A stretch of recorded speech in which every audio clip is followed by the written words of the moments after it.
Eto na ata yung pinakamasarap na palabok na nagawa ko at naluto ko sa buong buhay ko. Char! Paano ba naman kasi kung hindi matabang, sobrang sabaw naman ng palabok na nagagawa ko. Diyos ko, kaya sabi ko sa asawa ko, gagawa ko ng perfect na palabok today. So, una ko ang gagawin ay iluluto ko muna itong bihon natin. Bali, 1 kilo lang yung gagawin ko kasi kami-kami lang naman yung kakain dito sa bahay. At dahil nga bihon nga yung gagamitin ko para sa palabok natin, ay madali ko lang siyang nailuto. Sinet aside ko muna yung bihon natin at gagawa muna ako ng rekado para sa ating sauce. So, bali naghiwa lang ako dyan ng sibuyas at bawang. At dahil wala tayong pambili ng hipon, itong tinapa na lang yung ilalagay ko and bali naalisan ko na ng tinikyan at hihimay-himayin ko na lang.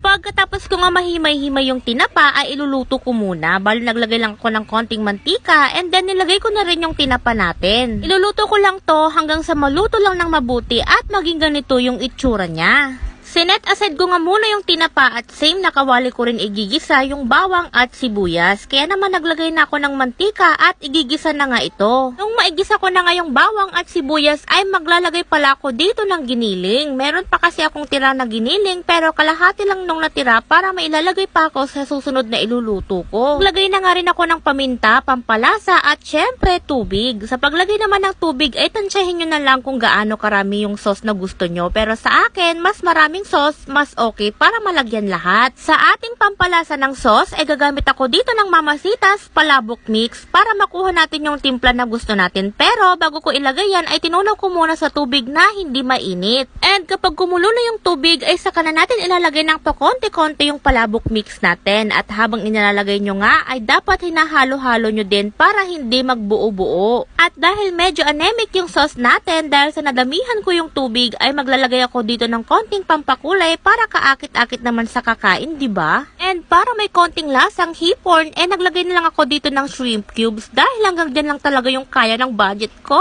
Char! Inilagay ko na nga rin yung kalahati ng tinapa dahil yung kalahati naman ay pang tatoppings natin mamaya. At kung nakukulangan kayo sa lapot na gusto nyo, ay pwede kayong maglagay dito ng cornstarch slurry para maging ganito yung magiging lapot niya. O di ba napakadali lang at tsak na magugustuhan nyo ito. Kaya naman naglagay na ako ng bihon para makapag-plating na tayo. Nilagyan ko na nga rin ng sauce natin at syempre sa palabok ba ay mawawala ang chicharon. Kaya naman maglagay na tayo. Syempre mas maraming chicharon ay mas masarap. Binudburan ko na nga rin ng konting tinapa at last yung egg natin. At ito na nga mare, ang ating finished palabok. Naku, itsura pa lang, diba? Parang ang sarap na. Hindi man ganun kompleto yung mga toppings, at least sa lasa naman tayo magkakatalo kung masarap ba. Kaya naman ayan, naglagay na ako agad-agad ng kalamansi mga mare. At syempre, haluin na natin agad nang matikman talaga kung masarap ba. At syempre, dapat may pamukbang tayo ulit dahil isa rin to sa mga favorite ko. At isa lang talaga ang masasabi ko, Mars, ito na talaga yung pinakamasarap na palabok na nagawa ko sa buong buhay ko. Kaya kahit hagad na hagad ako dyan, ituloy pa rin ang pagmukbang. O siya, hanggang dito na lang. Bye!